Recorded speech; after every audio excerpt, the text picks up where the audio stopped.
So occasionally you might be instructed to post a journal entry. Usually with QuickBooks Online, we don't want to do journal entries unless it is an adjusting journal entry, and it's usually crafted by the CPA or maybe even the tax preparer, and it comes on to the role of the bookkeeper to get those entered. If I've been instructed to do this, let's say it's a depreciation entry, let me first show you on the chart of accounts what it looks like now, and then we'll do our journal entry to complete the moving of the money, basically.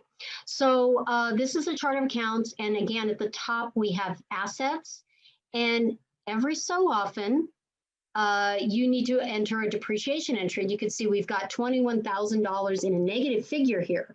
What's happening is when you buy, let's say this truck for $67,000, this truck is not worth $57,000 for the life of the truck, right? What's going to happen is you pull that thing off the lot, it's already worth less. You start putting miles on it, it's worth less. You get a dent in it, it's worth less.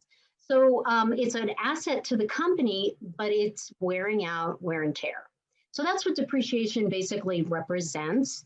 And there's certain ways of calculating depreciation. Again, I stay out of that wheelhouse. I'm a bookkeeper. I let the accountant do that and give me the numbers. So basically we're going to reduce the value of assets, like these fixed assets, each year usually with a journal entry. So what I need to do is follow my instructions and enter a journal entry to write off, let's say it's supposed to write off at $15,000 a year. So what we're going to do is I'm going to go to the new button and I'm going to create a journal entry. And again, these are usually once a year, but you could do this monthly, like split the 15,000 out over month to month and do them. But let's just say at 12/31/20, we're going to enter this.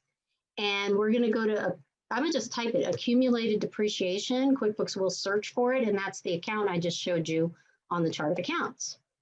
Okay, in this case, we are going to credit the asset, which is going to reduce its value. So I'm going to put in $15,000, and we'll put in the description 2020 depreciation. Usually, I like to attach the depreciation schedule or whatever it is the CPA or the accountant sent over to me. So there's a supporting document here. And then here we're going to write off $15,000 in the value of this worn and torn truck that we've been using. Okay, so we're going to look for an account called depreciation expense. So I am taking $15,000 in company asset value, reducing that and writing it off on the profit and loss statement as an expense for 2020. So we get to write off some of the value of that truck. And again, this is representing wear and tear. So as soon as I do that, I think it was like $21,000 we were showing in accumulated depreciation is going to increase by another 15. So I'm going to hit save and close it. Get back to my chart of accounts, which should have instantly updated my number. And here we go.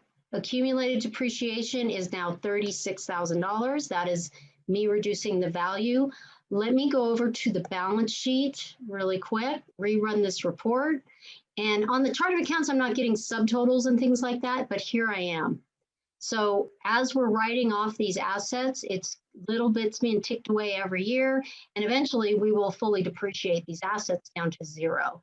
Because again, wear and tear, they may not have the value they did when they were first purchased.